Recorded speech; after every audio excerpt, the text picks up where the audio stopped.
حضرت معاویہ صحابی ہیں، کاتب وحی ہیں، حضور کے برادر نسبتی ہیں، صالح ہیں، ام حبیبہ بہن ہے ان کی جو حضور کی زوجہ محترمہ ہے، ان کا مقام بہت بلند ہے، لیکن ہم انہیں خلفائے راشدین میں شامل نہیں کرتے، اس لیے کہ ان کا جو خلافت کو اختیار کرنا یا حکومت اختیار کرنا یہ قبائلی عصبیت کی بنیاد پر تھا، باہمی مشورے کی بنیاد پر نہیں تھا۔ لیکن 20 سال تک ان کا دور حکومت ہے اور کوئی خونریزی نہیں، کوئی غارت گری نہیں، کوئی اختلاف نہیں، کوئی بغاوت نہیں، کوئی جھگڑا نہیں، مدبر اس درجے کے تھے۔ اب آئیے آخری سٹیج آئی، حضرت معاویہ کو مشورہ دیا گیا، مغیرہ ابن شعبہ ایک بزرگ صحابی تھے کہ دیکھیے جناب امیر، مسلمانوں میں اختلاف ہوا، 4.5 سال 5 سال خانہ جنگی رہی، اب اگر پھر معاملہ آپ کے انتقال کے بعد ایسے ہی چھوٹ گیا تو اختلافات ہوں گے، جھگڑے ہوں گے، مختلف دعوے دار سامنے آئیں گے، جنگیں ہوں گی، پھر دوبارہ جو ہے فساد ہو جائے گا، آپ کسی کو نامزد کر دیجیے۔ اور پھر مشورہ دیا اپنے بیٹے یزید کو نامزد کر دیجیے۔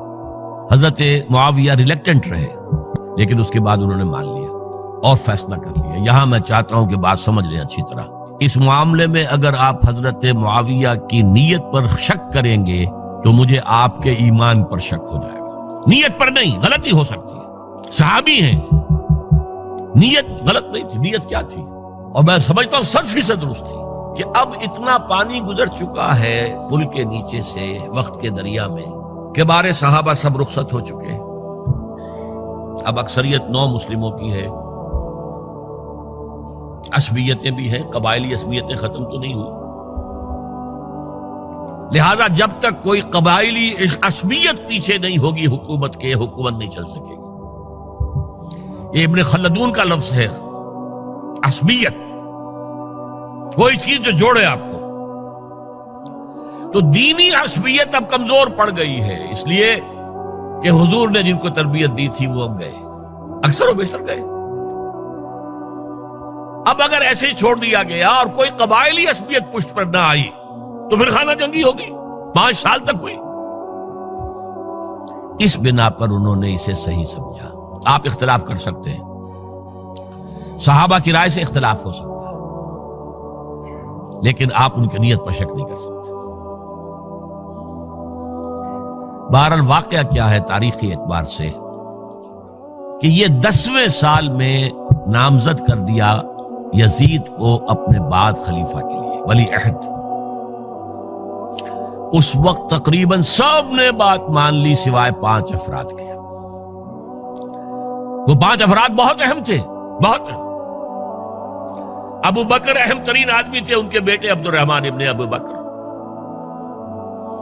عمر نمبر 2 تھے، عبداللہ ابن عمر۔ زبیر عبداللہ ابن زبیر۔ عباس عبداللہ ابن عباس، اور حسین ابن علی۔ حضرت حسن کا انتقال ہو گیا تھا۔ اہل تشیع کا کہنا یہ کہ زہر دیا گیا، واللہ اعلم، میں کچھ نہیں کہہ سکتا، میں کوئی تاریخ کا محقق اس معنی میں نہیں، میں موٹی موٹی باتیں جانتا ہوں۔ بہرحال انتقال ہو گیا تھا، 5 آدمیوں نے نہیں مانا، لیکن دیکھیے یہ تھی تدبر کی بات حضرت امیر معاویہ کی۔ کوئی دباؤ نہیں ڈالا، کوئی جبر نہیں کیا، کوئی کسی کو نقصان نہیں پہنچایا کہ نہیں مان رہے تو یہ کر دیں، نہیں۔ دیکھیں گے جب وقت آئے گا۔ جب وقت آیا حضرت معاویہ کے انتقال کے بعد،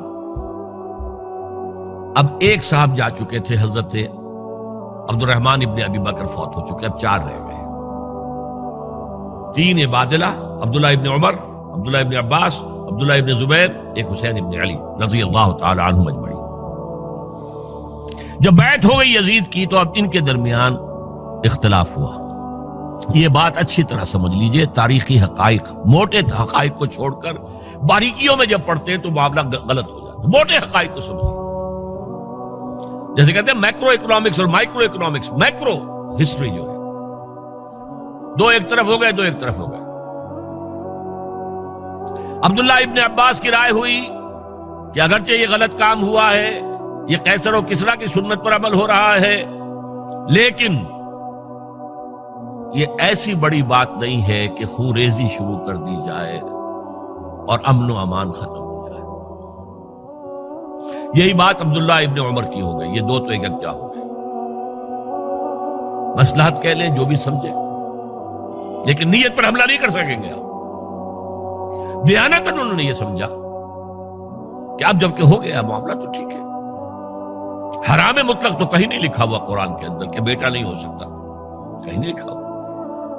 بہرحال ان دو کی رائے یہ ہوئی کہ اگرچہ کام غلط ہے لیکن اتنا غلط نہیں ہے کہ اس کو چیلنج کیا جائے اور اس سے جو ہے خانہ جنگی شروع ہو جائے اور فساد شروع ہو جائے. دو کی رائے یہ ہوئی کہ نہیں، we have to challenge it come what may. Abdullah ابن زبیر، حسین ابن علی رضی اللہ تعالی عنہما یا عنہم، تو یہ دو علیحدہ. ان دو میں اب اختلاف ہوا. عبداللہ ابن زبیر کی رائے یہ تھی کہ یہی مقیم رہو مکے میں، حجاز میں، مکے اور مدینے میں، یہاں سے ریزسٹنس موومنٹ ہم شروع کریں گے،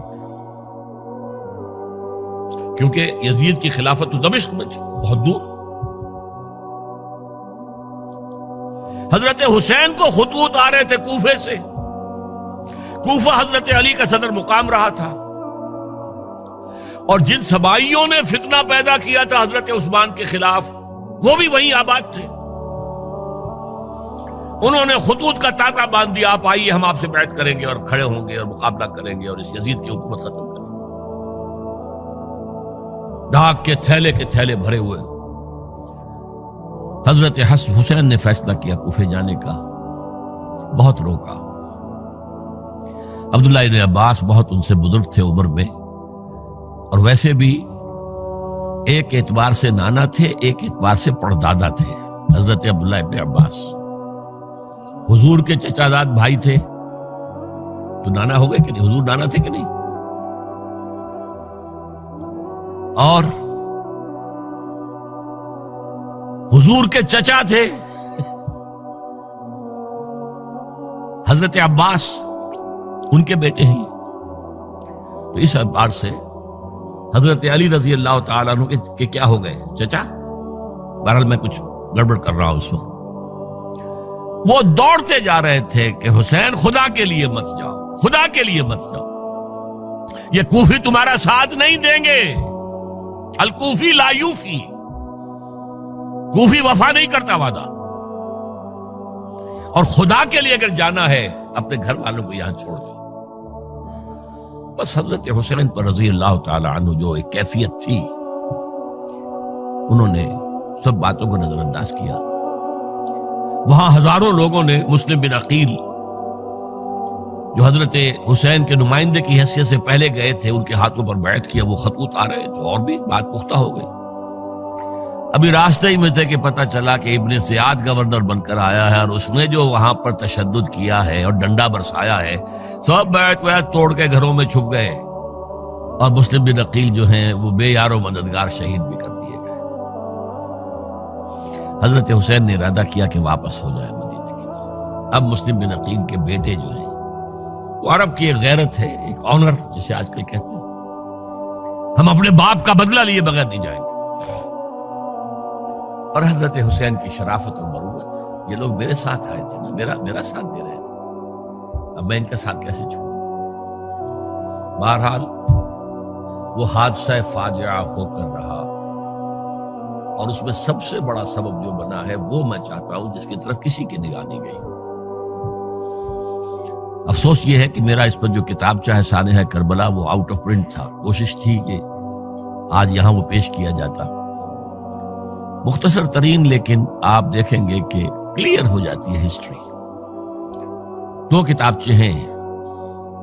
شہید مظلوم، میرے نزدیک مظلوم ترین شہید حضرت عثمان رضی اللہ تعالی، اور سانحہ کربلا، بہت بڑا سانحہ، اس میں کوئی شک نہیں. حضرت حسین کا صبر اور مثابرت اور استقلال اور شجاعت، یہ مثالی ہے تاریخ کے اندر. اپنے سامنے جو ہے اپنے ایک ایک کر کے چراغ گل ہو رہے ہیں. خاندان سارا ختم ہو رہا ہے، شیرخوار بچے شہید ہو رہے ہیں. وہ تو ایک بچہ بیمار تھا، حضرت علی بن حسین زین العابدین رحمت اللہ علیہ، وہ بچہ ہے. لیکن اصل میں شرافت اور مروت جو ہے وہ بسا اوقات اپنی شرافت کی وجہ سے مار کھا جاتی ہے۔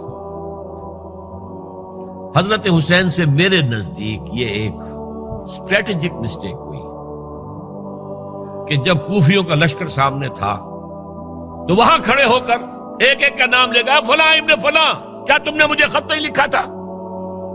اے فلاں ابن فلاں کیا تم نے مجھے خط نہیں لکھا تھا؟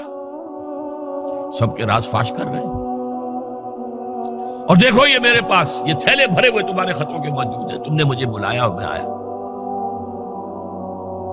یہ بات تھی جس کی بنا پر اب ان کے لیے کوئی چارہ نہیں تھا کہ انہیں شہید کر دیں، ورنہ تو یہ ہمارا بھانڈا پھوڑ دیں گے جا کر یزید کے پاس، تو ہماری کھالیں کھنچ جائیں گی۔ یہی وجہ ہے کہ حضرت حسین نے 3 آفرز کی، مجھے واپس مدینے جانے دو، نہیں، مجھے یزید کے پاس جانے دو، نہیں، مجھے کہیں اسلامی سرحد پر بھیج دو، میں وہاں پر کافروں سے جنگ کرتے ہوئے زندگی ختم کر لوں گا، نہیں، ہیئر اینڈ ناؤ بیٹھ کرو۔ یہ حضرت حسین کی شرافت، غیرت، حمیت، مروت اس کے خلاف تھا، لہذا انہیں شہید کیا گیا۔ اور پھر خیموں کو آگ لگائی گئی، یہ نوٹ کیجئے کیوں لگائی گئی۔ اگر تو یہ غصے اور انتقام میں اور وینجینس میں ہوتا تو حضرت علی بن حسین زین العابدین کو بھی شہید کرنا چاہیے تھا، نہیں کیا۔ اگر یہ اس طرح کا معاملہ ہوتا تو خواتین کی بے حرمتی ہوتی، نہیں ہوئی۔ یہ خیمے کیوں جلائے؟ تاکہ وہ جو ایویڈنس ہے وہ ختم ہو جائے، ہمارے خلاف یہ جو ڈاکومنٹری پروف لیے پھر رہے ہیں،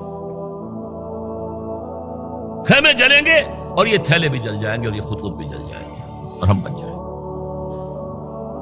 یہ ہے میرا تجزیہ۔ بہرحال اس میں کوئی شک نہیں کہ تاریخ انسانی کے عظیم حوادث میں سے وہ ہے، اور میرے نزدیک حضرت حسین رضی اللہ تعالیٰ عنہ کا اختلاف کر سکتا ہے، جو چاہے کرے، حضرت حسین سے اختلاف کرے اور اتفاق کرے حضرت عبداللہ ابن عمر، عبداللہ ابن عباس کے ساتھ، تب بھی ٹھیک ہے۔ اور اگر حضرت عبداللہ ابن عباس اور عبداللہ ابن عمر سے اتفاق کرے اور حضرت حسین ان سے اختلاف کرے، تب بھی شک ہے۔ معصوم کوئی نہیں، ہمارے نزدیک معصومیت خاصہ نبوت ہے، نبوت ختم ہوئی حضور پر، معصومیت ختم ہوئی۔ غلطی ہر ایک سے ہو سکتی ہے اور آپ رائے رکھ سکتے ہیں، لیکن کسی صحابی کی نیت پر حملہ نہیں کریں گے آپ۔ صحابی کی نیت پر حملے کا مطلب کیا ہے کہ محمد صلی اللہ علیہ وسلم تزکیہ نفس نہیں کر پائے، یہ ریفلیکٹ کرے گی حضور کی اس پوری کی پوری جد و جہد پر کہ شخصیت سازی نہیں کر پائے محمد صلی اللہ علیہ وسلم، نہیں، معاذ اللہ ثم معاذ اللہ ثم معاذ اللہ۔ بہرحال یہ ہے تاریخ کے اعتبار سے ہمارے ہاں جو عظیم ترین ذی الحجہ کے مہینے میں حضرت عثمان شہید ہوئے تھے، 28 ذی الحجہ کو حضرت عمر پر حملہ ہوا تھا، 1 محرم کو ان کی شہادت ہوئی تھی، 10 محرم کو یہ سانحہ کربلا پیش آیا تھا۔